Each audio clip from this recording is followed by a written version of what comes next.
Subscribe to our YouTube channel and don't forget to press the bell icon to get all the latest updates.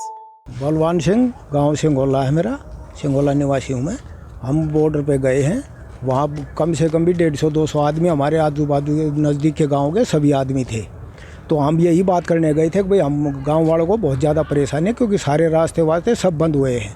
अब किसी को बीमारी है, किसी की डिलीवरी है, या किसी भी काम से जाते हैं, या हमारे गांव से ये लेबर तबका भी है, ये कुंडली वगैरह जाते हैं, तो सब रास्ते बंद थे। इसलिए हम उनसे बात करने यही गए थे कि भाई हमारा रास्ता खाली करो ये। तो ऐसे ही बस बात करते करते ही फोर्स भी थी, हम खुद भी थे, 150-200 आदमी उधर नरेले की तरफ से भी आए थे आदमी। उन्होंने अचानक वहाँ से पत्थर मार दिया। अच्छा। किसानों की तरफ से, आंदोलन वालों की तरफ से आया। दूसरा, हम उनसे खूब आपस में खूब बात भी करते थे, उनका सहयोग भी करते थे, लेकिन 26 तारीख को जो इन्होंने घटना घटी है वो, उसके बाद में हमारे मन में इतना नफरत हो गई थी। फिर तो इस तरह उन्होंने जब पत्थर मारा तो हम उन्हें भी फिर एक दो हमारी तरफ से भी गया, तभी वहाँ से उन किसानों की तरफ से या वो जो आंदोलनकारी है उनकी तरफ से वो तलवार लेके आया, और अलीपुर का SHO था, हम वही मौके पे ही थे, और उन्होंने उसका जो वो हाथ में लग गया है, उसके बाद में फिर उसको अलग अरेस्ट भी कर लिया। अब ये बीजेपी ने भेज रखा, फलाने ने भेज रखा, किसी ने क्या जरूरत पड़ रही है? अरे आम आदमी जब परेशान होगा तो वो तो अपने विचार जैसे वे रख रहे हैं, तो वो अगला भी तो कहेगा। हाँ, जैसे न्यूज़ में दिखा रहे हैं कि हाँ, वो दिखा रहा है कि बीजेपी ने वहाँ कर दिया, बीजेपी ने ये कर दिया। अब ये सारी पार्टियां जा रही है, वे क्या अपनी ऐसी तैसी कराने जा रही हैं, या ये पार्टियों के काम होते हैं? ये अरे देश में कोई गलत काम हो रहा है तो उसको आपस में मिल बांट के बैठ के विचार करके बात करो, वो तो है एक जायज़ बात। और ये जाके फलाना वो कर रहा है, मोदी ये करवा रहा है, या बीजेपी ये करवा रहा है, ये कौन सी अकलबंदी है? किसी का आने का रास्ता नहीं, कोई जाने का रास्ता नहीं, कोई तरीका थोड़ा ही होता है ये। अब हम तो ये हमारी तो मांग यही है कि गवर्नमेंट इनको जल्दी से जल्द हटाए, चाहे वो दिल्ली सरकार हो चाहे सेंटर हो, कोई सा भी हो, दोनों के लिए हमारे तो यही प्रार्थना है कि इनको यहाँ से जल्दी हटाया जाए। तो जैसे आप लोग कल बात करने गए थे, कल बात करने के लिए, मानने के लिए नहीं, और जब वो सब अब हम तो नहीं थे गए थे, हम तो एक बात करने के लिए तो गए थे। पर हम यही चला रहे हैं हाथ जोड़ के कि भाई ठीक है, तुम अपनी डिमांड रखो, चाहे कहीं भी रखो, अपना कोई एक जगह ले लो।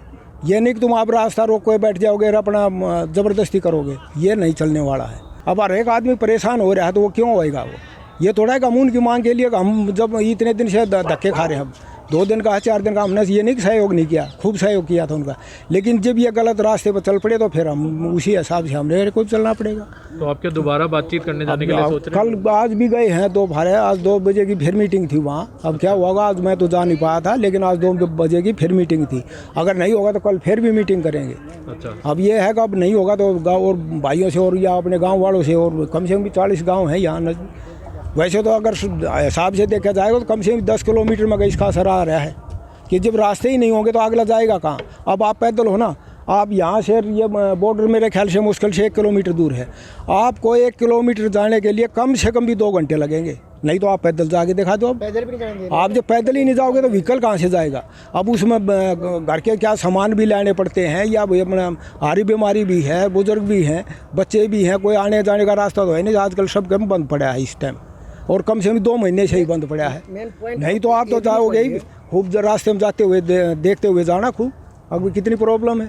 आपका नाम क्या है? प्रभजीत सिंह। और आप कहाँ से? गुरदासपुर डिस्ट्रिक्ट डेरा बाबा नानक के पास में गाँव है धर्मकोट रंधावा। अच्छा, तो सुबह कितने बजे की बात है और आप क्या कर रहे थे? यही कोई अब से 1.5-2 घंटे पहले की बात है भाई। अब मैं तो जब ये इधर पहले नारेबाजी कर रहे थे तो पुलिस ने बाद में इधर से तो हम लोगों ने आने नहीं दिया, आगे चले गए। आगे जाके इन्होंने वॉशिंग मशीन तोड़ी, तो हम इधर से भागे भी लंगर में ना कहीं घुस जाएं, तोड़ फोड़ करें या कोई जहर वगैरह ना डाल दें। उसकी वजह से वहाँ खड़े उन्होंने पत्थरबाजी शुरू कर दी। पुलिस उनका साथ दे रही थी चारों ओर, उनके पुलिस खड़ी थी उनके प्रोटेक्शन के लिए। अच्छा। लेकिन अपने लोग नहीं आगे गए, अपने शांति बनाए रखे। इधर खड़े स्टेज से भी यही बोला जा रहा था भी शांति से रहो, लेकिन उन्होंने नहीं माना, उन्होंने पत्थर चला दिए। जब अपने रोकने के लिए जाते तो पुलिस आगे आर्मी कर देती थी। अच्छा। और कितने लोग आए थे बाहर से? वो कोई 80-100 हो गए शायद। वो कल भी नारेबाजी करके गए, 20-40 आदमी। हम लोग हाथ उठाना चाहते तो कल भी उनको रोक सकते थे, लेकिन इधर से निकले, स्टेज के बगल से होते हुए नरेला साइड को निकल गए। आज ज़्यादा आदमी आए और तोड़ फोड़ की, उन्होंने वॉशिंग मशीन भी तोड़ी और भी नुकसान किया इधर। तो अभी जैसे आपको चोट लगे हुए पुलिस ने देखा, तो उसके बाद पुलिस ने कोई सहायता की आपकी? पुलिस ने सहायता नहीं की। पुलिस ने तो मतलब कुछ पता चल रहा जैसे कि इधर पुलिस ने वैसे तो उनकी प्रोटेक्शन की है, जब अपने आदमी उधर जाते रहे तो इनके ऊपर हाथ उठाया पुलिस ने। अच्छा, फार्मर प्रोटेस्टर्स पे उठाया जी, गया। जब ये उनको रोकने के लिए बोलते थे तो आगे से पुलिस इनको भी धक्के मारती रही, उनको कुछ नहीं बोला, वो आगे बढ़ते रहे। उधर जाके उन्होंने पत्थरबाजी भी की है। अच्छा, और मेरे नहीं और भी काफ़ी भाई है जिनके पत्थर लगे हैं और एक दो बहनें भी है जिनके लगे हैं। तो आपके अनुमान से कितने लोगों को चोट लगी है आंदोलन में आज?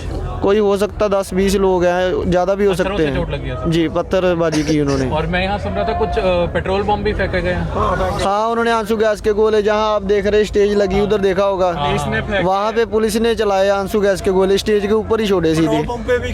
अच्छा, पेट्रोल पंप पे भी फेंके। वहाँ से जब उन्होंने छोड़े, कुछ स्टेज के ऊपर छोड़े, कुछ आगे छोड़े, क्योंकि उधर भी लंगर चल रहा है ना पेट्रोल पंप के पास में, वहाँ तक गए गोले। ठीक है, ठीक है। ये नुकसान किया पुलिस ने। आरएसएस मतलब दिल्ली गवर्नमेंट ही करवा रही है भाई। पेट्रोल पंप पे कुछ हो जाता तो ये बोलते कि ये किसानों ने कर दिया। हाँ, सही बात है। इसलिए ये पेट्रोल पंप तक गए आंसू गैस के गोले, और वहाँ कुछ हो जाता तो बोलते किसानों ने कर दिया। जैसे वहाँ 26 जनवरी को हुआ है, 26 जनवरी को बोल दिया ये किसानों ने ये तोड़ दिया, वो तोड़ दिया। हम खुद वहाँ पैदल गए थे, वो बसें जो तोड़ रहे थे वो बिल्कुल कटिंग में थे, हमने रोका भी उनको, ये बसें क्यों तोड़ रहे हो, खुद रोक रहे थे उनको। और वो हमने आगे न्यूज़ देखा यहाँ तो बोल दिया कि ये इन्होंने कर दिया, किसानों ने तोड़ दिया। भाई जब वहाँ पे हमने रोकने की कोशिश की ना तो वो बोलते थे आगे से तुम कौन हो रोकने वाले, क्यों रोक रहे हो, ऐसा बोलते थे हम लोगों को। अच्छा। वहाँ पे भी उनके साथ झड़प हुई काफ़ी, लेकिन इन्होंने गवर्नमेंट ने तो अब खुद ही बता दिया कि वो हमारे लोग नहीं थे, इसलिए ऐसे बता दिया क्योंकि यहाँ पे भी उन्होंने अपने आदमी भेज दिए। ठीक है, जहाँ पे पत्थरबाजी की यही आदमी मेरे हिसाब से वहाँ पे किया होगा। ठीक है, झंडा लहराने वाला कोई भी आदमी वीडियो पे दिखा दो भाई, जहाँ का आंदोलन का किसी बॉर्डर का भी है, अच्छा, इनको ये आदमी अंदर घुस के आरएसएस वाले सब कर रहे हैं और नाम किसानों का लग रहा, फार्मर का लग रहा। अगर ऐसी कोई और हिंसा की घटना होती है आज के बाद तो आप कैसे उसको हैंडल करेंगे, उसको कैसे? भाई जैसे भी सिचुएशन होगी हम तो शांति से बैठे हैं, चाहे गोली मार दे गवर्नमेंट चाहे कुछ भी है, लेकिन इसकी जिम्मेवार सरकार है। सभी देशवासियों को यही कहना चाहूँगा, आप इधर दिल्ली पहुँचो और हमारा साथ दो। जो नहीं साथ देना चाहते उनका भी थैंक यू यार, आगे खाना तो वो भी खाते हैं। हम खुद की लड़ाई तो नहीं लड़ रहे, पूरे देश की जंग है जी। बाकी उनकी सोच नहीं है, जो जैसी जैसी सोच है वैसे ही सोचेगा कोई। बाकी हम बैठे हैं, मार भी देंगे तो यहाँ से हमारी लाशें जाएंगी, हम जाने वाले हम जाने वाले नहीं, हम जब तक डटे कानून खड़े वापस नहीं नहीं लेते। मर जाएंगे लेकिन जाएंगे नहीं भाई।